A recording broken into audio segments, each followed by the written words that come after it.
Bonjour à tous et bienvenue. Je suis Catherine Marquez, responsable du marketing et la communication chez Inflexis. Et pour se présenter ce webinaire aujourd'hui, je suis avec Nelly Privat. Bonjour. Qui est responsable de la relation client chez Inflexis. Si vous le souhaitez, vous pouvez vous présenter vous aussi directement dans le chat. On est ensemble pour une petite heure. Et ce qu'on va voir ensemble aujourd'hui, c'est comment faire vivre une app et engager dans la durée ses utilisateurs. Parce qu'il ne suffit pas de la développer, puis de la lancer sur les stores, il faut aussi qu'elle soit téléchargée et utilisée. Or, nous savons tous qu'il y a un nombre pharaonique d'utilisations qui existent sur les stores, mais que très peu peuvent être utilisées. Donc, pour les applications métiers, la problématique est un peu différente, mais il faut tout de même conserver l'engagement des utilisateurs dans la durée. Alors, comment faire? C'est ce qu'on va voir. Et je vous propose d'ores et déjà de voir l'agenda très rapidement. Donc, on va s'intéresser aux raisons qui poussent un utilisateur à se désintéresser d'une app à chaque étape de son cycle de vie. Et pour mieux comprendre cela, on va revenir sur des notions assez importantes dans le domaine de l'application mobile. C'est le cycle de vie, la notion d'engagement et le taux de rétention. Et enfin, nous verrons quels moyens on peut mettre en œuvre pour optimiser le taux de rétention et maintenir intact cet engagement des utilisateurs. Pour que ce moment se passe de la manière la plus interactive possible, n'hésitez pas une nouvelle fois à utiliser le chat, posez toutes vos questions au fur et à mesure. Voilà, n'attendez pas forcément la fin du webinaire. Alors, avant tout cela, je vais vous dire 2 ou 3 mots sur Inflexis. Pour ceux qui ne nous connaissent pas encore, c'est une société de services qui est hybride, dans le sens que c'est à la fois une entreprise de services du numérique et un éditeur. Nous sommes experts d'usage mobile, c'est une entreprise qui a été créée en 2011, donc depuis 2011, et nous co-créons avec et pour nos clients des solutions digitales métiers, efficientes et éco-responsables.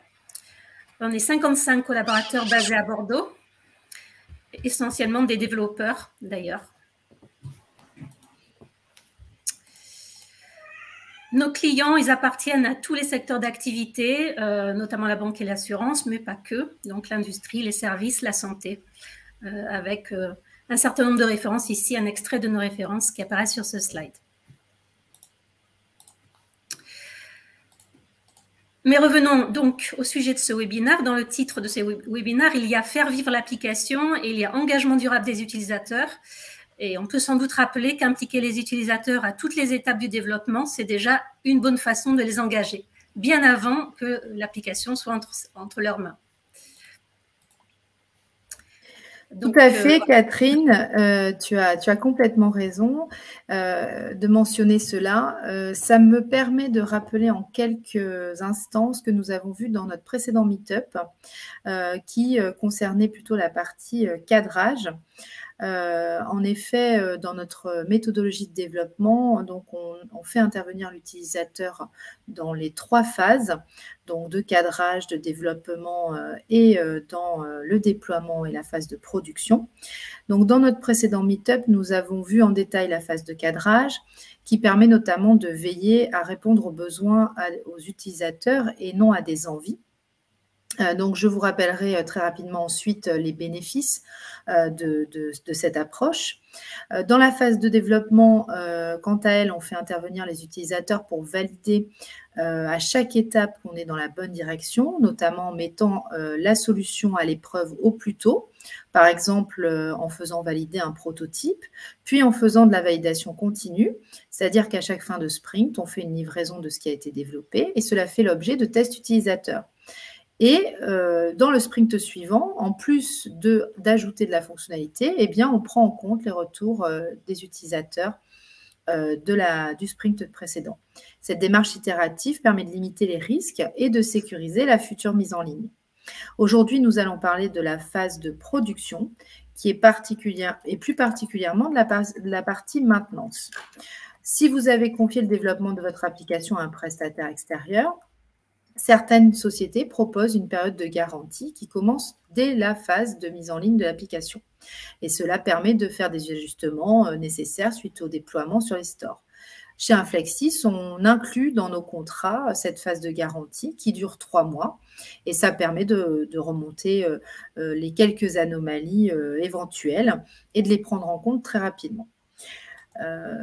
Donc, on peut voir maintenant, pour mémoire, les bénéfices de la phase de cadrage. Donc, on a bien sûr l'intérêt d'impliquer tout le monde dès le départ du projet, ce qui permet globalement de répondre à des besoins et non à des envies. Donc, cela rentre dans le contexte d'une démarche numérique responsable et d'éco-conception, puisque ça vise à garantir l'utilité de l'application et d'avoir une solution adaptée, utilisée, utile et utilisable. Et cela permet bien entendu d'éviter des erreurs qui peuvent être très pénalisantes, comme une mauvaise identification du besoin et du périmètre global, ne pas tenir compte des besoins des utilisateurs et aussi ne pas tenir compte des usages. Donc, par exemple, si on n'est pas en situation de mobilité, ça peut ne pas s'avérer approprié que de développer une application mobile, par exemple, en fonction de ce qu'on a à faire. Si on veut que la solution soit développée et utilisée, eh bien, il est important de faire cette phase de cadrage. Maintenant, une fois qu'on a développé et utilisé et déployé la solution, votre premier enjeu va être d'inciter au téléchargement de l'application, donc via différentes techniques. On peut travailler sur du référencement, on peut faire de la communication, parce qu'en effet, le nombre d'applications disponibles au téléchargement sur les stores est colossal. On parle de plusieurs millions d'applis dispo sur chaque store. Et cependant, très peu d'entre elles sont téléchargées. Donc, malgré un nombre de téléchargements qui augmente sans cesse. À titre d'exemple, les téléchargements entre les stores sur 2021 étaient répartis de la façon suivante. On avait 196 milliards pour Google Play, 42 milliards sur les autres stores Android et 112 milliards sur l'App Store. Donc, pour trouver sa place, votre app, eh bien, il faut être assez astucieux dans la démarche de référencement. Et aussi, il y a certaines façons de communiquer sur les stores, de présenter son application qui permet d'attirer plus facilement l'œil.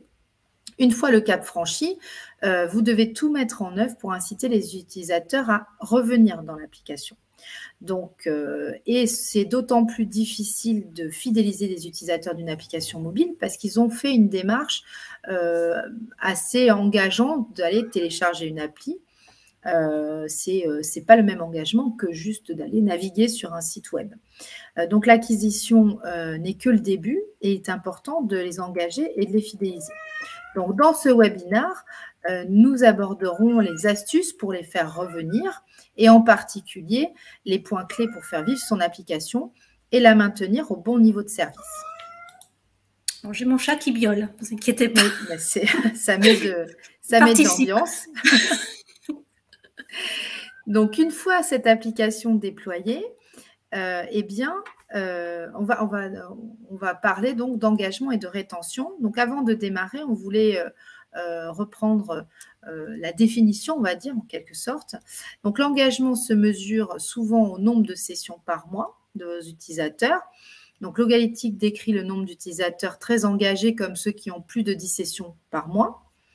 La rétention, elle, c'est le pourcentage d'utilisateurs d'une application qui revient dans les 3 mois suivant la première connexion, ou bien le pourcentage d'utilisateurs qui demeurent actifs dans le temps. Alors, en effet, les utilisateurs inactifs ou qui désinstallent signifient un manque d'intérêt pour votre application. Donc, on définit comme un utilisateur fidèle celui qui revient au moins une fois dans les 30 jours. Bien sûr, vous comprendrez que en fonction du contexte de l'appli, de ce qu'elle offre, de l'entreprise pour laquelle elle est développée, il y a une définition individuelle de l'engagement comme la rétention, parce que ça dépend de la nature de l'app. Par exemple, une application de messagerie instantanée, de messagerie nécessite une connexion quotidienne, alors qu'une appli bancaire est peut-être plus utilisée de manière hebdomadaire. Donc, il faut mesurer et apprécier ce taux en fonction des habitudes de vos utilisateurs et en utilisant des éléments que vous auriez collectés, par exemple, en phase de benchmark et d'études préliminaires. Donc, selon Statistica, le taux de rétention le jour de l'installation est de 25,3%. Et au 30e jour, ce pourcentage tombe à 5,7%. D'autres sources disent seulement qu'un tiers des apps installées sont utilisées après 30 jours, à l'exception des apps d'utilité quotidienne comme la météo. Et 21% des utilisateurs utilisent une application une seule fois. Donc, on peut passer à la suite. Donc là, je vais laisser... avant de rentrer dans le vif du sujet et de comment travailler ce taux de rétention et l'engagement de vos utilisateurs, je vais laisser Catherine repréciser la notion de cycle de vie d'une app et d'engagement et de rétention. Tout à fait. En effet, les applications mobiles, on le sait, comme tous les autres produits d'ailleurs, ont leur propre cycle de vie. Celui d'une app, il suit une boucle qui démarre le jour de la mise en production sur les stores et qui comporte plusieurs moments clés auxquels il faudra apporter une attention particulière. On devra notamment travailler sur l'engagement utilisateur à chacune de ces étapes qui sont critiques, car si l'expérience de l'utilisateur achoppe à ces moments-là, le risque est grand qu'il abandonne ou qu'il désinstalle l'application. Donc, connaître ce cycle de vie permet de détecter les failles de l'application et de l'adapter au mieux aux attentes des utilisateurs, en termes techniques, en termes design et aussi en termes fonctionnels. Ces améliorations ou évolutions viendront alimenter la roadmap de l'application. Donc, le premier de ces moments importants, c'est la mise à disposition sur les stores. Donc, on le sait, on l'a vu, Nelly vient de le dire, il ne suffit pas qu'une application soit publiée sur les stores, il faut aussi qu'elle soit trouvée par les utilisateurs que vous ciblez et qu'ils aient envie, en plus, de la télécharger. C'est tout l'enjeu, finalement, du référencement mobile. En identifiant les intentions de recherche des utilisateurs potentiels de votre application mobile et les mots-clés qu'ils vont utiliser pour la trouver, il s'agit de la rendre visible, puis de convaincre ses prospects de la télécharger au travers de la description que vous en ferez. Le référencement mobile, il consiste à faire en sorte que votre application mobile ou votre site optimisé pour les mobiles apparaissent en bonne position dans les pages de résultats de recherche des moteurs de recherche, ou aussi dans les résultats de recherche des magasins d'applications, les App Store, soit principalement Google Play Store ou Apple Store, qui sont les deux principaux magasins d'applications.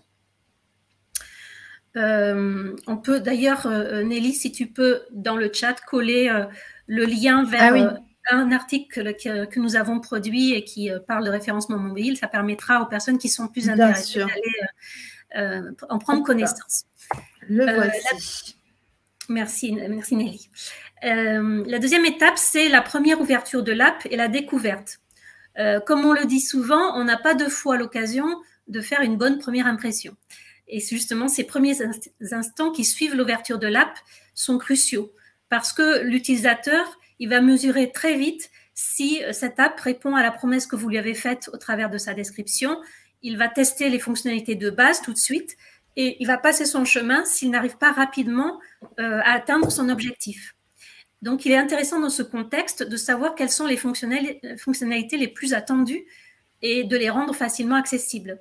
Notamment s'il y a une étape d'inscription ou de connexion, il est important de la simplifier au maximum et peut-être qu'il est plus sage à ce stade de demander très peu d'informations et de demander plus tard les informations manquantes pour éviter de décourager immédiatement l'utilisateur.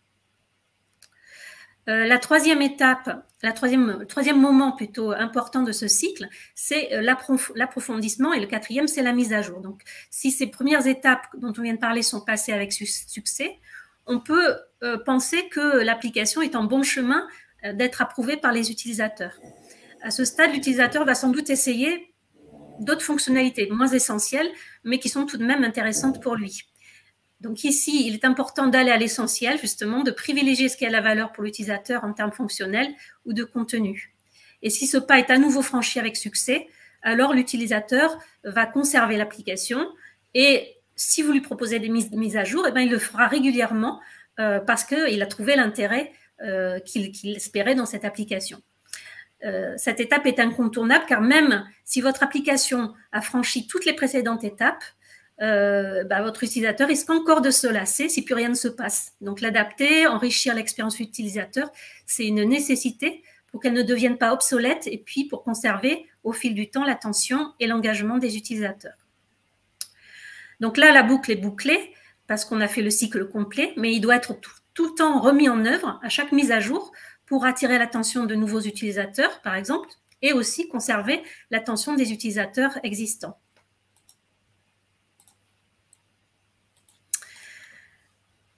Donc, vous l'avez vraiment compris, les utilisateurs d'applications mobiles sont très versatiles. Ils sont exigeants, ils ne sont pas très patients non plus. En témoigne le pourcentage des installations. Comme le disait d'ailleurs Nelly tout à l'heure, on a 74% de personnes qui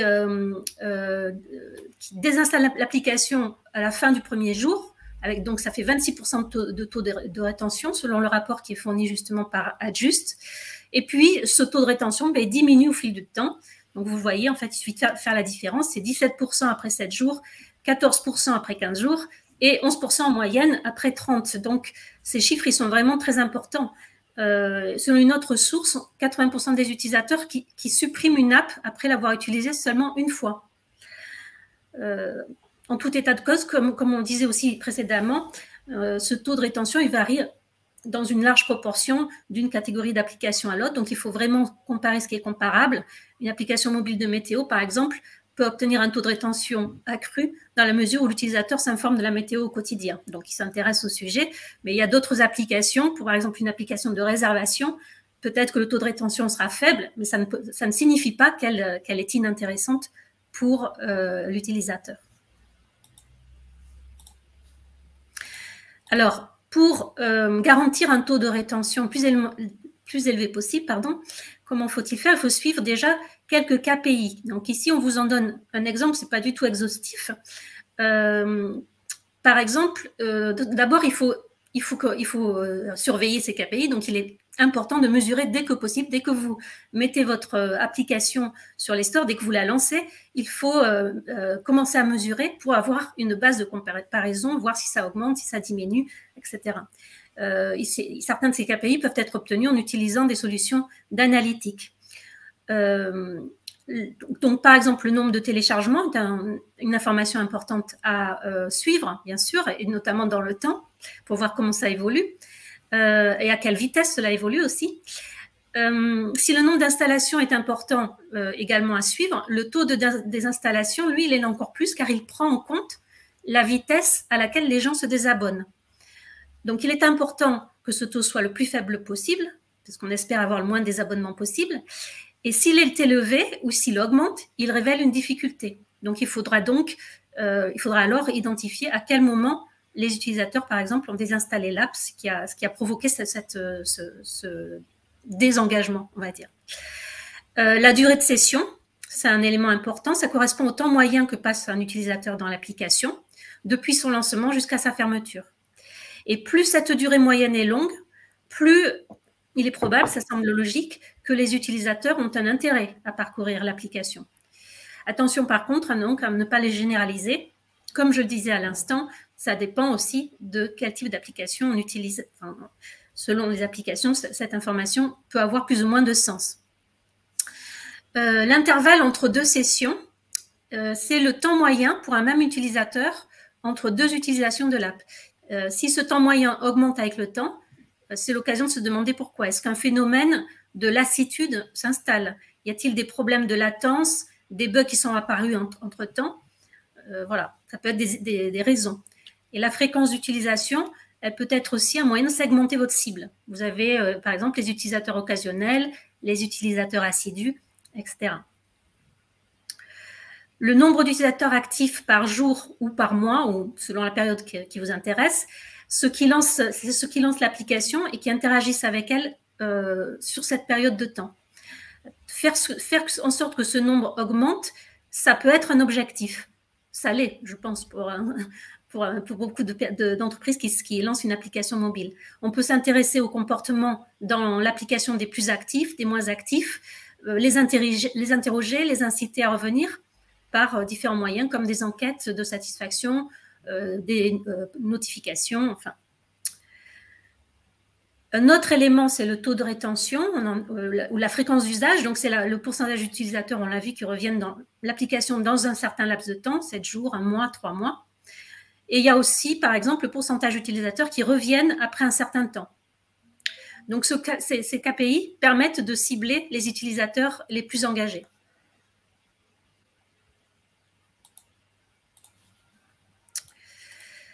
Alors, quelles sont les causes de désengagement? Toujours dans le rapport Adjust qui a été précédemment cité, on apprend que parmi ces raisons qui incitent les utilisateurs à désinstaller une application, on a un espace de stockage insuffisant, des bugs persistants dans l'application, des crashs récurrents, un design peu intuitif qui détériore l'expérience utilisateur et une application qui n'est ni engageante ni efficace.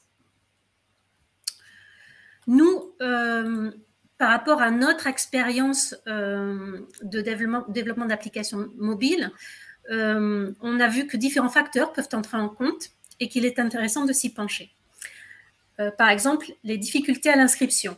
Il faut, dans cette phase-là, on l'a vu, qui est une phase de démarrage, de découverte, il faut des étapes qui sont courtes et rapides, qui vont à l'essentiel. Le manque de notification push aussi peut inciter les utilisateurs à revenir dans l'app ou même à l'abandonner s'il y en a trop. Donc, il y a toujours un juste milieu à trouver avec les notifications. Les crashs, évidemment, déclenchent immédiatement un sentiment de frustration et de déception. Donc, ça pousse à désinstaller l'app. Selon une étude, 53% des utilisateurs désinstallent si l'application, par exemple, se ferme automatiquement, si elle se bloque ou si elle comporte un code défaillant. Une application qui n'est pas mise à jour aussi. Parce que quand une application n'est pas mise à jour régulièrement, ça on le verra plus tard, mais ça peut provoquer aussi des crashs, notamment si elle ne prend pas en compte les nouvelles versions des systèmes d'exploitation. Une expérience utilisateur qui n'est pas engageante, notamment lors de la prise en main, on l'a vu, la lenteur dans la navigation, des pubs qui sont intrusives, un contenu payant peut aussi provoquer un désengagement, le manque d'actualisation du contenu et la présence de bugs, évidemment, on l'a déjà dit. Oui, donc j'ajoute dans le chat, du coup, un article complémentaire sur le sujet si vous voulez aller plus loin. D'accord, merci. Voilà, donc maintenant que l'on a vu ces différents points, que faire, Nelly, pour maintenir l'engagement des utilisateurs? Est-ce qu'il y a des outils que l'on peut mettre en œuvre? Alors oui, justement, donc la question à se poser, c'est par quoi faut-il commencer? Donc on a vu que la première étape est sans doute la plus importante. Tout d'abord, c'est de créer une application de qualité.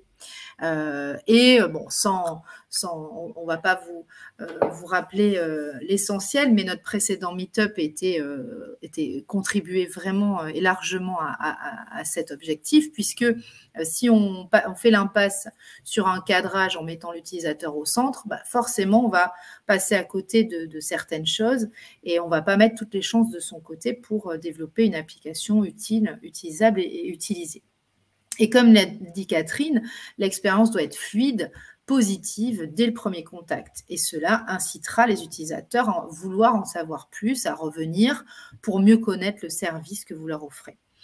Alors, une petite recommandation qu'on peut vous faire également, c'est de ne pas forcément précipiter la mise en ligne d'une application parce qu'il vaut mieux prendre le temps et décaler légèrement la mise en ligne pour prendre le temps nécessaire pour faire des tests au bon niveau de couverture et éviter d'avoir un flop au démarrage avec une appli qui serait dysfonctionnelle sur certains aspects. Une fois qu'on a mis l'application en production, qu'elle ait été développée d'ailleurs par un prestataire extérieur ou en interne, la question donc se pose de sa maintenance.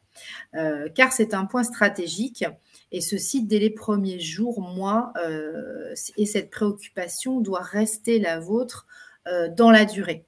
puisqu'il faut vraiment s'assurer de la stabilisation, de la fiabilisation de l'app. Comme vous l'a dit Catherine tout à l'heure, les crashs, les lenteurs, les problématiques techniques sont quand même des choses qui irritent l'utilisateur et qui le poussent à se désengager ou à carrément désinstaller une application. Donc, faire vivre une application, c'est vraiment essentiel, qu'elle soit techniquement et fonctionnellement, et c'est ce qu'on va partager un petit peu plus en détail dans ce webinaire. Donc, l'enjeu est double. On a donc, pour la maintenance, on va avoir donc un double enjeu qui est de limiter les défaillances techniques. Et dans le cas d'une anomalie, bien entendu, parce que le risque zéro n'existe pas, donc il faut être capable de réagir très vite et de communiquer correctement avec ses utilisateurs. Et tout au long du cycle de vie, eh bien, on va aussi travailler pour préparer l'acquisition de nouveaux utilisateurs, maintenir le bon niveau de service et puis faire en sorte que l'application soit également évolutive. Donc, pour gérer votre application, vous avez deux choix. Vous pouvez opter pour la délégation de sa maintenance, qui est communément appelée TMA pour tierce maintenance applicative, dont on vous parlera un petit peu plus en détail tout à l'heure, ou garder ce point en interne.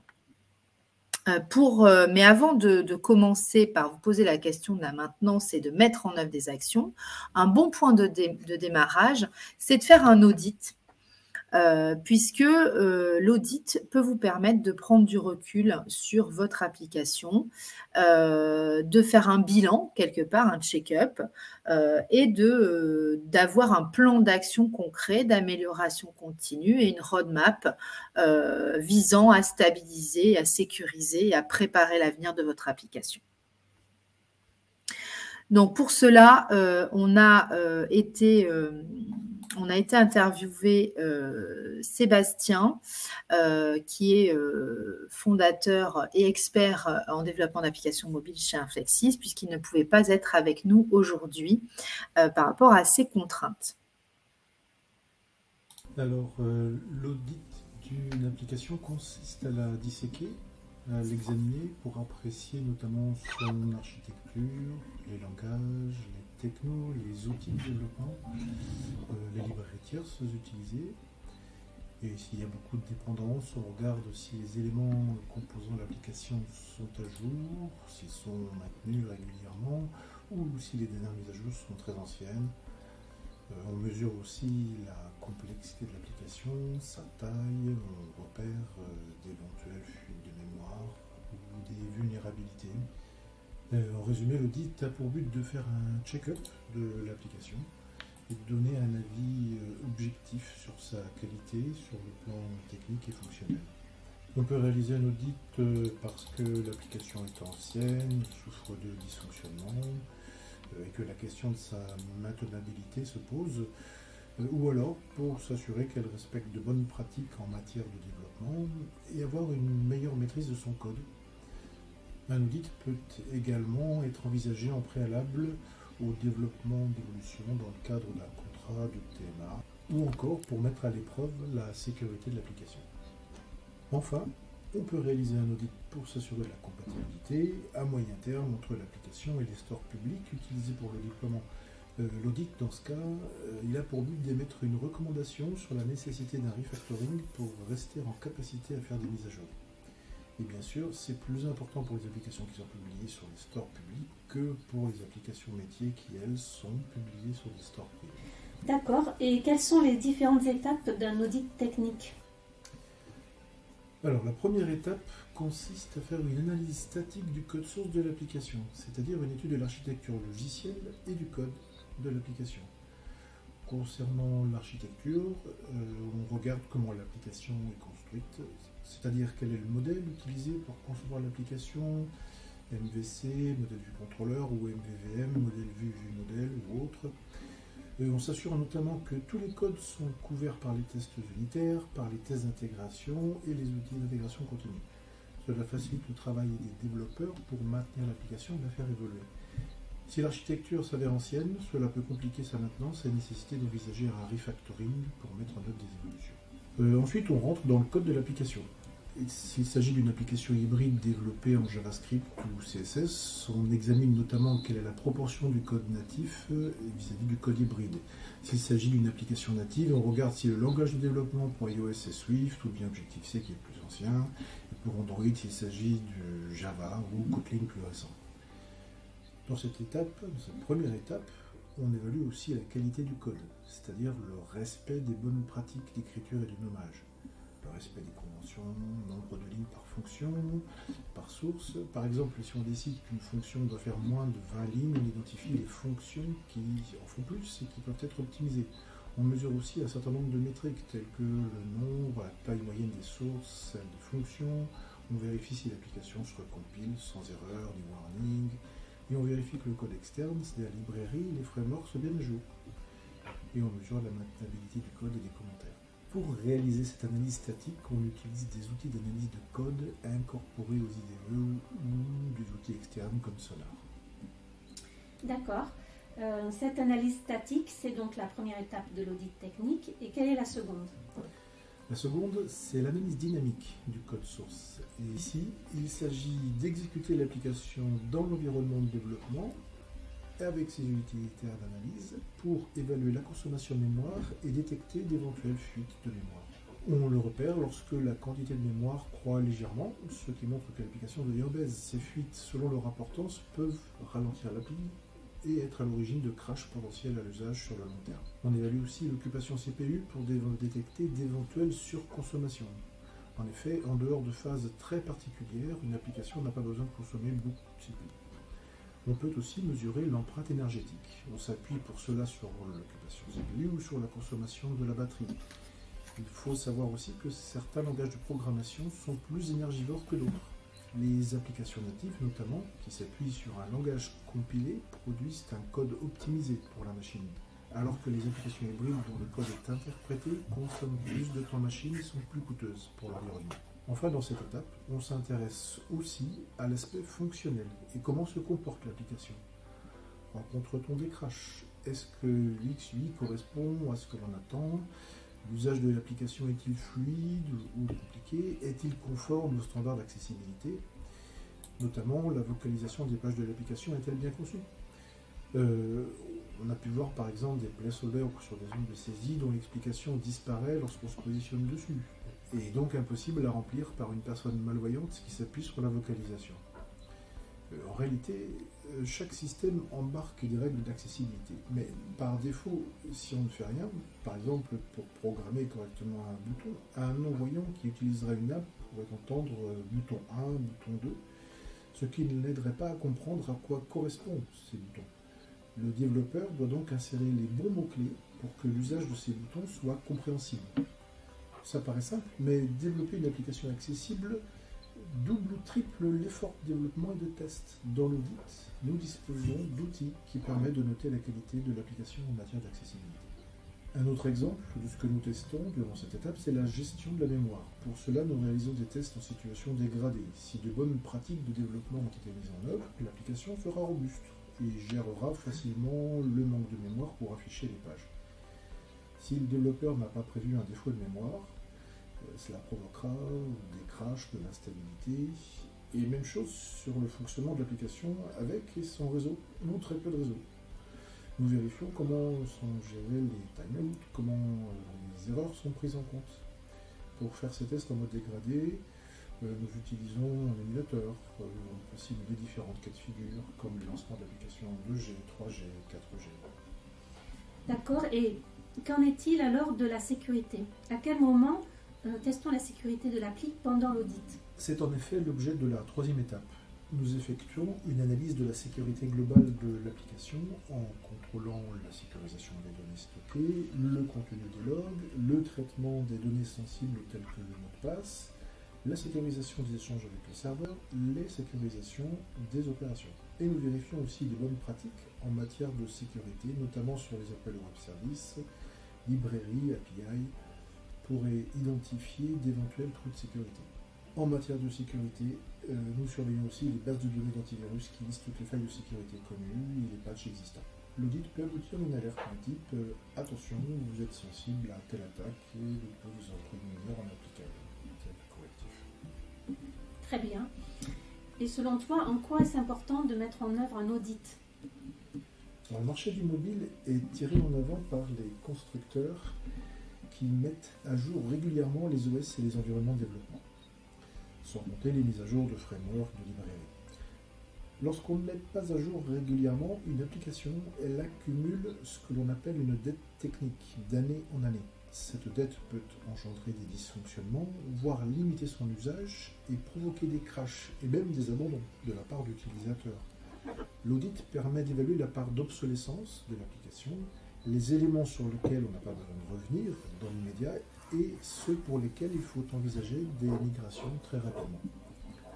L'audit permet également d'établir un état des lieux dans le cas de la reprise d'une application existante avant de mettre en œuvre une TMA. Il permet de proposer des pistes de travail, des évolutions et de mettre en œuvre des actions de maintenance qui ne sont pas forcément visibles par le client mais qui sont nécessaires pour se prémunir de l'obsolescence dont je parlais précédemment. En résumé, on peut dire que de manière générale, l'audit permet d'anticiper sur du moyen terme pour des applications dont le cycle de vie se compte en années. Je précise que l'audit de sécurité est incontournable pour des applications comme les applications bancaires. Très bien. Et quel livrable est issu d'un audit? Et quelle suite donne-t-on à un audit? À chaque étape, déjà, nous avons vu que nous nous appuyons sur des métriques pour évaluer puis émettre des recommandations. Puis, nous regroupons ces recommandations dans un rapport d'audit. Ce rapport liste pour chaque phase tous les points positifs et tous les axes d'amélioration. Et pour ces derniers, il présente une évaluation en termes de gravité, mineur, majeur, critique, et de coût, léger, moyen ou important. Le niveau critique ne devrait jamais arriver et nécessite une réaction rapide. Pour les axes d'amélioration, différentes suites peuvent être proposées, du correctif simple au refactoring, lorsque les technos sur lesquels s'appuie l'application sont vieillissantes. Merci Sébastien. Pour conclure, on peut donc dire qu'à toutes les étapes du cycle de vie d'une application, il est important d'accorder une attention particulière à sa qualité, car si... Donc maintenant qu'on a parlé de comment faire ce fameux check-up, en effet, comme l'a dit Sébastien dans l'interview, nous, quand on nous sollicite en fait pour reprendre la gestion d'une application dans le cadre d'un contrat de tierce maintenance applicative, on fait systématiquement un audit. Ça permet comme ça, en toute transparence, d'avoir un état des lieux et un bilan de l'application et surtout d'avoir une lucidité, une conscience de la roadmap nécessaire pour stabiliser et offrir un bon niveau de service et donc de quelque part avoir une lecture claire de l'investissement minimal que le client doit faire en termes de charges de développement. Donc maintenant qu'on a fait ce bilan, eh bien, se pose la question de la maintenance. Donc on peut, en fonction de vos enjeux, eh bien, vous choisirez de réaliser la maintenance en interne ou bien de la confier à un tiers. Quoi qu'il en soit, on peut passer, le but est de garder l'application en conditions opérationnelles pour pouvoir continuer de satisfaire vos utilisateurs. Donc concrètement, on peut passer au slide suivant. Que fait-on? En quoi consiste la maintenance d'une application? Eh bien, le premier objectif, c'est, comme son nom l'indique, de la maintenir en conditions opérationnelles. C'est-à-dire de traiter les corrections nécessaires et d'être réactif en cas d'anomalie. C'est également l'objet de la TMA ou de la maintenance applicative en interne, c'est de faire de l'adaptation également. Donc, comme vous l'a expliqué Sébastien précédemment, si par exemple une évolution d'un OS entraîne la mise hors d'usage d'une fonctionnalité, donc je vais prendre un exemple sur par exemple l'iPhone, des dernières évolutions ont positionné des éléments inaccessibles dans l'écran des derniers iPhones.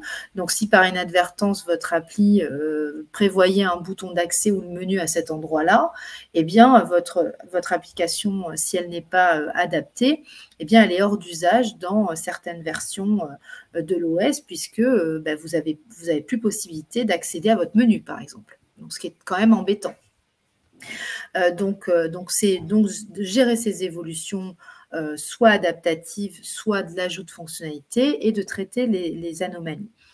Le deuxième point, c'est également de préparer l'application à gérer des plus grosses évolutions pour faire de l'ajout de fonctionnalités. Donc, en fonction des enjeux des clients, si vous décidez de confier votre maintenance à un tiers, vous pouvez avoir des contrats de TMA qui intègrent l'ensemble, donc avec les évolutions et puis la réaction en cas d'anomalie, ou simplement du traitement correctif et adaptatif. Quoi qu'il en soit, l'objectif de la maintenance, au-delà de réagir, c'est aussi de faire du préventif. Et c'est ce qu'on appelle l'amélioration continue et la prévention technique. C'est-à-dire qu'on va travailler sur de la surveillance, de la prévention. Dans le contexte Inflexsys, on s'appuie au-delà des outils qu'on manipule et de notre expertise technique, comme l'expliquait Sébastien, avec les usages, les bonnes pratiques de développement. On fait également de la veille technologique qui nous permet d'être en avance et d'anticiper des éventuelles problématiques et de les planifier plutôt que d'être dans la réaction. Cela nous permet également aussi d'avoir des préconisations et des propositions d'ajustement de la roadmap et d'optimisation de l'expérience. Donc, l'équipe qu'on met à disposition chez Inflexsys est multicompétence, ce qui permet d'avoir un plan d'action global qui met à profit l'ensemble de nos regards.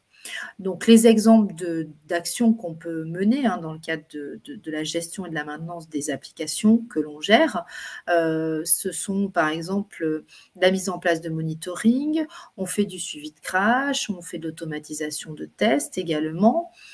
Tout l'enjeu est de pouvoir au maximum anticiper ou, dans le pire scénario, de réagir au plus vite, voire d'identifier un bug avant même qu'il soit signalé par un utilisateur. Donc, cela s'accompagne également de phases de test récurrence en préventif.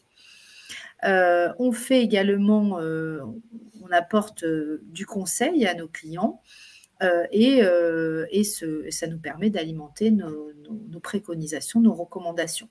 Donc, par exemple, l'année dernière, on a lancé un groupe de travail sur la gestion du consentement dans une application mobile.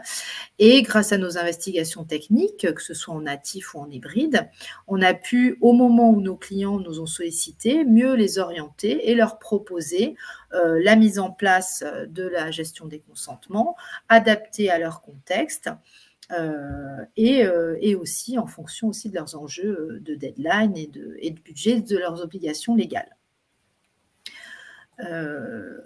Du coup, comment on se met en place au niveau de la TMA chez Inflexsys? Eh bien, on gère, on a une organisation spécifique qui nous permet d'être réactifs. On travaille donc avec des outils de gestion des demandes et de bug tracking. Pour échanger efficacement, on utilise des outils collaboratifs, notamment une messagerie instantanée. On travaille avec des outils d'intégration continue, de test, de validation. On a également des réunions, des cérémonies, tout un cérémonial basé sur l'agilité qui nous permet de faire du cadrage régulier, de prioriser les différentes interventions à mener en fonction du niveau de criticité. Et également aussi de faire ce qu'on appelle des rétros qui nous permettent de définir des points d'amélioration également en termes d'organisation pour pouvoir réagir encore plus vite les prochaines fois. En complément de cela, bien sûr, les TMA fonctionnent sur la base de la confiance et d'une communication régulière avec nos clients qui nous permettent de partager sur leurs enjeux, leur roadmap, leurs jalons essentiels puisque notamment dans le cadre de la gestion des évolutions, qu'elles soient mineures ou majeures, eh bien, il est important qu'on puisse faire en sorte de mettre à disposition des futurs utilisateurs la nouvelle fonctionnalité dans le délai qui correspond aux enjeux des parties prenantes. Donc, pour aller plus loin dans ce qu'on l'on fait concrètement et techniquement dans le cadre de la maintenance des applications, et puis vous donner quelques astuces pour maintenir une application engageante et fidéliser vos utilisateurs, on a été échangé avec Mathieu, qui est Tech Lead TMA, pour qu'il nous partage quelques tips et astuces. Bonjour, je suis Catherine Marquez, responsable du marketing et la communication chez Inflexis. Et aujourd'hui, je suis avec Mathieu, développeur mobile chez Inflexis et membre de l'équipe tierce maintenance applicative. Bonjour Mathieu. Bonjour. Pour commencer, est-ce que tu pourrais nous préciser ce que tu fais au quotidien? Par exemple, fais-nous vivre ta vie d'expert de la maintenance d'applications mobiles. Oui, je vais vous expliquer tout ça. Donc, ce que je fais de mes journées, la plupart du temps, c'est de l'amélioration continue sur des applications. Je fais de la maintenance d'applications pour la correction d'anomalies qui sont survenues sur les applications disponibles sur les stores. Et ensuite de l'évolution, donc des développements d'évolution pour ces mêmes applications et de l'intégration continue. D'accord. Mais pour être concret, est-ce que tu as un exemple de ce que tu fais pour un client en particulier? Alors oui, on a un client qui s'appelle Veracash qui propose des comptes en ligne adossés à des métaux précieux. On a commencé à travailler avec eux il y a 3 ans et ils nous ont confié la gestion de leur application mobile suite à une audit qu'on avait fait, une audit de code qu'on avait fait pour eux. L'une des premières choses qu'on fait avec eux, c'est de traiter les demandes d'évolution. Donc c'est principalement l'ajout de fonctionnalités ou des évolutions de l'application suite à des changements de web service chez eux. Et ensuite, on est beaucoup sur des actions de prévention technique, c'est-à-dire l'amélioration continue. En fait, on va vérifier si les stores de Google et d'Apple n'ont pas des nouvelles recommandations ou des nouvelles législations qu'il faudrait qu'on mette en place pour les applications. Et donc on fait en sorte aussi d'avoir une bonne maintenabilité de l'application, car s'il y a des personnes qui travaillent actuellement sur le projet doivent aller sur un autre projet ou partent tout simplement, on a besoin que l'application soit compréhensible par tous les développeurs de l'entreprise. Et ensuite on fait aussi une partie d'amélioration continue pour Veracash, une chose que les clients la plupart du temps ne voient pas en fait. Et pourtant c'est une chose très importante à faire parce que ça nous permet de proposer de nouvelles choses à nos clients pour qu'on soit dans l'anticipation en fait, de nouveaux développements, de nouvelles façons de développer, de nouvelles techniques pour le développement et ainsi en lien aussi avec la maintenabilité, comme ça on est sûr d'être toujours au bout du jour. En effet, est-ce que tu peux du coup nous préciser un peu plus ce que tu fais en matière d'amélioration continue? Pour être précis là-dessus, on va faire une veille technologique. Donc on va s'informer sur des nouvelles pratiques, sur des nouvelles mises à jour de framework, de librairies qu'on pourrait utiliser pour une application. Et ensuite on va vérifier que ces nouvelles versions sont compatibles avec le code qu'on a généré auparavant. Et si jamais ils ne le sont pas, on va forcément avoir des problèmes à corriger, des bugs à corriger. Et tout ça, on le fait vraiment dans le cadre de l'amélioration continue, en se disant qu'il faut qu'on soit toujours à jour sur la plupart des outils qu'on utilise. Et ensuite, cette veille technologique pour l'amélioration continue, en tout cas, elle nous permet d'identifier les éventuels problèmes qu'on pourrait avoir dans un futur assez proche en tout cas. Est-ce que tu as un exemple à nous donner de mise en œuvre de l'amélioration continue? Oui, dans notre rôle de conseil vis-à-vis de Veracash, on a on a eu à faire on leur a proposé une refonte complète de leur API concernant l'appel de leur web service. Donc c'était nécessaire de le faire pour une raison simple, c'est que ce qu'ils avaient n'était pas maintenable facilement. Donc on a dû modifier un peu le code de leur API pour que quand on ait un problème à un endroit, on n'ait pas à tout changer, à changer une grosse brique, on ne change qu'une petite brique. Donc on a tout bougé pour qu'on ait vraiment des petites briques un peu partout, éparpillées, et qu'on puisse corriger assez facilement, que ce soit plus maintenable en fait pour nous. Et ensuite, on fait aussi de l'amélioration continue pour des applications hybrides, où là c'est un peu plus compliqué parce que des applications hybrides utilisent beaucoup de librairies différentes, donc des plugins.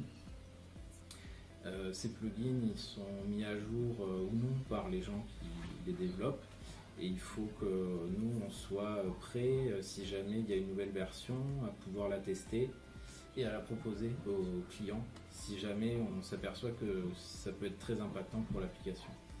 On avait commencé à développer les applications avec Apache Cordova, et maintenant on passe sous Capacitor, donc sous Ionic Capacitor. Ça c'est une amélioration continue qu'on fait de plus en plus parce que Capacitor est beaucoup plus simple d'utilisation. Donc on recommande aussi à nos clients dont les applications s'appuient sur le framework Apache Cordova de passer sous Capacitor pour simplifier les évolutions qui arriveront sur l'application. Capacitor répond aux mêmes besoins que Cordova. Il supporte même beaucoup de fonctionnalités de Cordova, et c'est le même éditeur que le framework Ionic qui est utilisé largement par les développeurs actuellement, les développeurs mobiles. Cependant, il répond aux limites de Cordova, et comme il s'appuie sur une techno récente, il est plus pérenne. Et c'est pour cela qu'on le propose fréquemment à nos clients qui utilisent encore Cordova. D'accord. Tu as mentionné tout à l'heure la veille techno, sur laquelle s'appuie en partie l'amélioration continue. Est-ce que tu peux nous dire comment tu la mets en place, cette veille techno? On scrute les sites assez réputés et connus sur le développement mobile principalement. On essaye de repérer les bugs sur les librairies à partir des sites sur lesquels on récupère ces librairies, on télécharge ces librairies pour les mettre dans les applications. En plus de notre activité pour la TMA, nous nous occupons aussi des nouveaux projets qui arrivent à Inflexis. Et ces nouveaux projets ils utilisent directement les versions les plus récentes des frameworks, ce qui nous permet ensuite d'en faire profiter aux clients TMA. Tu as aussi parlé d'intégration continue. Oui, l'intégration continue, ça consiste à générer les scripts de l'application une fois qu'elle est développée et à déployer l'application grâce à ces scripts. Nous appuyons pour cela sur une plateforme collaborative GitLab. C'est pas vraiment de la TMA, mais ça concerne principalement l'amélioration, ça concerne quand même l'amélioration continue. D'accord, merci pour ton témoignage, Mathieu.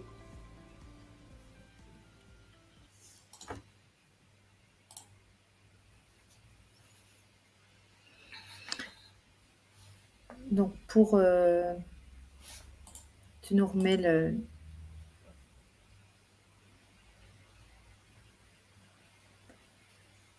Tu veux que je synthétise du coup les bénéfices, Catherine? Ah oui, pardon. Alors, donc on a vu le témoignage de Mathieu. En résumé, la tierce maintenance applicative, elle permet de garantir la qualité, la performance et l'évolutivité d'une application mobile tout au long de son cycle de vie. C'est un gage de maintien opérationnel parce qu'on l'a vu grâce à Mathieu, nos clients n'ont pas forcément le temps ou les compétences techniques tout simplement pour se tenir au courant de tout ce qui évolue mais en permanence dans la sphère mobile. Pour une entreprise, l'un des principaux avantages de confier la gestion de son application à un prestataire, c'est de pouvoir se concentrer sur son métier et aussi de disposer d'une équipe multicompétences dédiée et pérenne dédié au service du maintien et du bon fonctionnement de l'application. Donc, ça permet de maximiser la rétention des utilisateurs parce que cette expertise multicompétence, elle allie l'UX, l'UI, la qualité, le développement, l'expertise de l'usage mobile, quelle que soit la techno.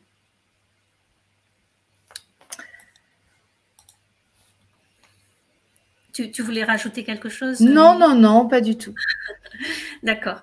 On a parlé de la partie technique au travers de l'audit et de la TMA, ce qui garantit le bon fonctionnement de l'application. Mais bien sûr, ce n'est pas tout. Ça ne suffit pas pour optimiser le taux de rétention et l'engagement des utilisateurs. On l'a vu, il faut faire vivre l'application. Et faire vivre l'application, c'est aussi tenir compte des attentes des utilisateurs. Cela s'appuie sur la surveillance d'indicateurs clés, on en a vu quelques-uns, tels que le taux de rétention, mais on s'appuie aussi sur le suivi des notations sur les stores et l'analyse des commentaires et aussi la réponse à ces commentaires, bien sûr. Cette surveillance, elle va permettre d'alimenter une roadmap en prenant en compte les retours des utilisateurs et une bonne communication en direction des utilisateurs permettra de renforcer leur engagement. Alors, quelques bonnes pratiques. C'est pas exhaustif, mais on en a listé quelques-unes ici. L'onboarding. Donc, l'onboarding, on l'a déjà un petit peu évoqué, c'est la première bonne pratique à prendre en compte. Plus il est difficile de commencer à utiliser une app, plus les utilisateurs sont susceptibles de l'abandonner. Les push notifications, on l'a vu aussi, c'est un trop grand nombre peut-être nuisible, mais par contre, on sait, il y a des études qui le prouvent, que les notifications push utilisées à bon escient permettent d'augmenter la rétention des applications de 20%. On sait par ailleurs, on l'a vu parmi nos clients, que des utilisateurs qui choisissent de recevoir une notification push affichent un engagement applicatif supérieur de 88% à ceux qui ne l'ont pas fait. Il y a même une étude menée par Localytics qui montre que le fait d'autoriser une notification sur une app permet d'augmenter l'engagement des utilisateurs de 171%. Donc, ces chiffres sont vraiment très forts, très impactants. Des exemples de notifications push intelligentes, c'est par exemple de déclencher un push suite à un événement précis dans l'application. Par exemple, un push géolocalisé quand le Mobinote entre dans une zone géographique précise. Je mets dans le chat les infos supplémentaires si vous voulez aller plus loin par rapport à ça. D'accord, oui. Exact. Merci Nelly. Une troisième bonne pratique, c'est personnaliser l'expérience client. Plus l'expérience correspond aux besoins, aux attentes et aux préférences de l'utilisateur, plus il est susceptible de continuer à utiliser l'application. Donc, personnaliser l'expérience utilisateur, on le sait, ça nécessite de connaître ses besoins et d'avoir fait un travail de cadrage conséquent au préalable. Demander leur avis aux utilisateurs. Donc là, c'est vraiment ça, ce point-là est important. Et on va en parler plus concrètement. Et ce sera primordial finalement pour vous aider dans votre action visant à garantir le bon fonctionnement, l'utilisabilité et l'utilité de l'application. En demandant à vos utilisateurs de faire part de leurs commentaires, vous pourrez en tenir compte, vous montrer que vous tenez compte de ce qu'ils vous remontent, que leurs commentaires sont pris en compte pour orienter l'application, et ça c'est important. Et il faut faire preuve de réactivité dans la réponse aux questions. Ça montre aussi qu'on prend en compte et qu'on est intéressé par leur avis pour faire évoluer l'application. Donc, en conclusion, l'engagement, la fidélisation des utilisateurs, c'est tout aussi important et peut-être même plus que l'acquisition de nouveaux utilisateurs. Convertir les utilisateurs en clients fidèles et sur le long terme, ça permet d'augmenter la valeur de votre app, ce qu'on appelle la long time value, et de générer plus de revenus pour votre application. Donc, à partir de ces avis, il s'agit donc de confirmer ou d'invalider les hypothèses d'une analyse préliminaire. Et c'est ce point qu'on va approfondir avec vous maintenant, parce que c'est essentiel en plus des actions quotidiennes de suivi des commentaires et de notation sur les stores.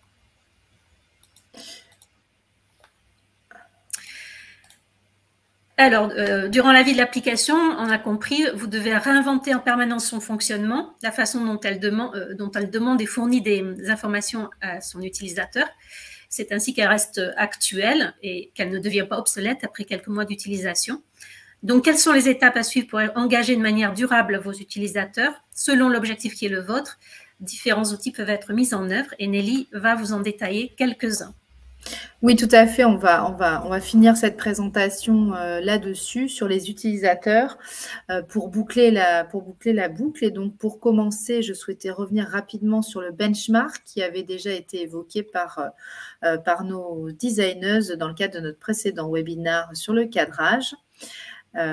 Donc, on peut passer à la slide suivante. Voilà, pour pouvoir compléter un peu ce que vous a évoqué Mathieu sur les outils à disposition et les données d'entrée qu'on utilise dans le cadre de notre veille, eh bien, il faut savoir qu'on fait de la veille également sur des parties qui vont pouvoir alimenter à la fois la remise en question de l'UX UI, mais également des innovations pour être toujours, je dirais, à la page, comme le disait Catherine, et être du coup en perpétuel renouvellement pour vos utilisateurs. Donc, on se base sur différentes données. On fait des analyses sectorielles, on fait du recueil on travaille sur les meilleures interactions et on les analyse, et on consulte régulièrement les guidelines natives qui nous permettent d'être au plus près des usages, des tendances et des évolutions.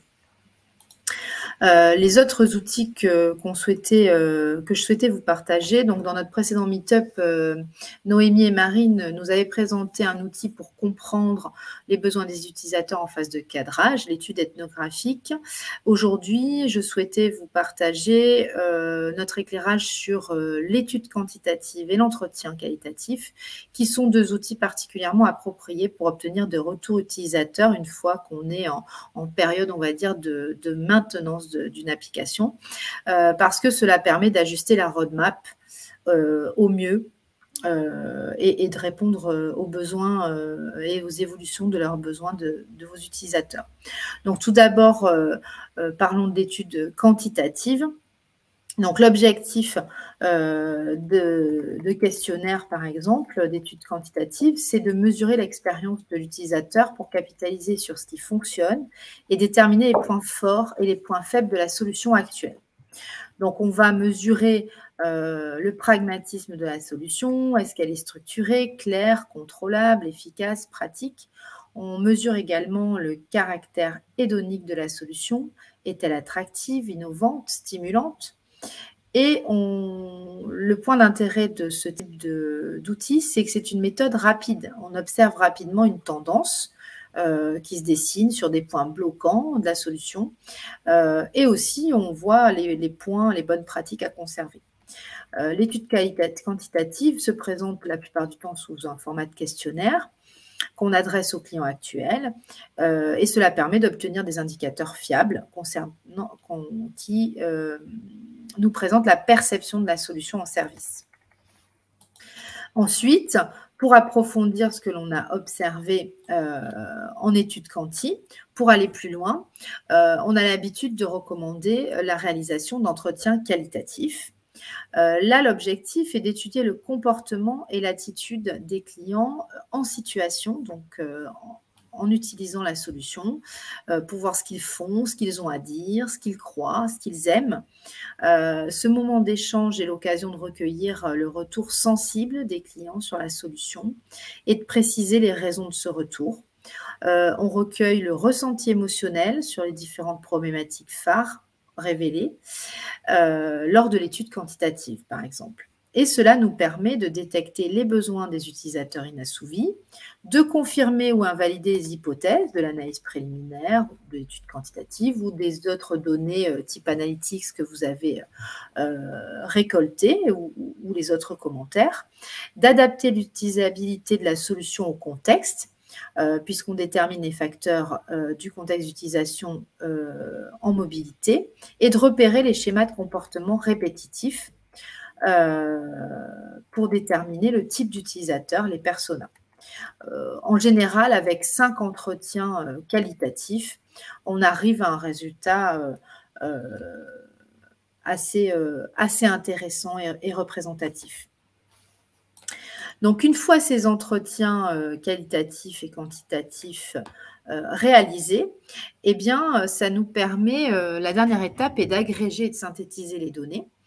Et cela nous permet de développer les besoins de chaque persona et leur ressenti du début à la fin de l'expérience, de façon à illustrer à quel moment de l'expérience devient positive ou négative pour chacun d'eux, à quelle étape se déclenchent les problèmes à régler, les points contacts de la solution, et préconiser des solutions pour chaque point de friction.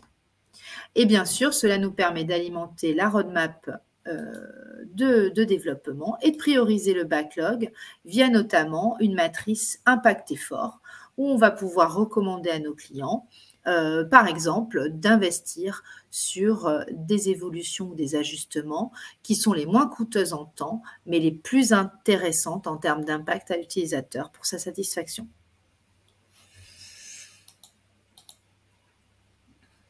Alors, on a fini presque fini ce webinaire. En résumé, ce qu'on peut dire, c'est que maintenir l'engagement de la communauté des utilisateurs, cela nécessite de faire vivre l'application, on l'a dit plusieurs fois, mais de le faire régulièrement. Il s'agit donc de mettre en place une veille technologique continue pour être en mesure d'innover, de garantir la qualité de l'application, c'est-à-dire sa stabilité, son évolutivité, sa maintenabilité, et suivre les bonnes pratiques en matière de développement mobile. Nous avons parlé de ce sujet au cours de témoignages d'audit technique et de TMA. Il s'agit d'amélioration continue. Et enfin, de rechercher de nouveaux usages pour conserver votre avance et satisfaire les utilisateurs. De manière générale, ces trois axes s'appuient sur une démarche centrée sur les utilisateurs, qui est la seule façon d'obtenir une application utile, utilisée et utilisable. On espère que ce Meetup vous a plu. N'hésitez pas à nous poser des questions et à nous solliciter pour plus d'informations. Vous pouvez aller consulter également notre chaîne YouTube, notre blog. Vous allez retrouver pas mal de ressources, y compris le replay de notre précédent webinaire sur le cadrage, si cela vous intéresse et que vous n'avez pas pu y assister. On vous remercie de votre attention et on vous souhaite une belle fin de journée. À bientôt. À bientôt.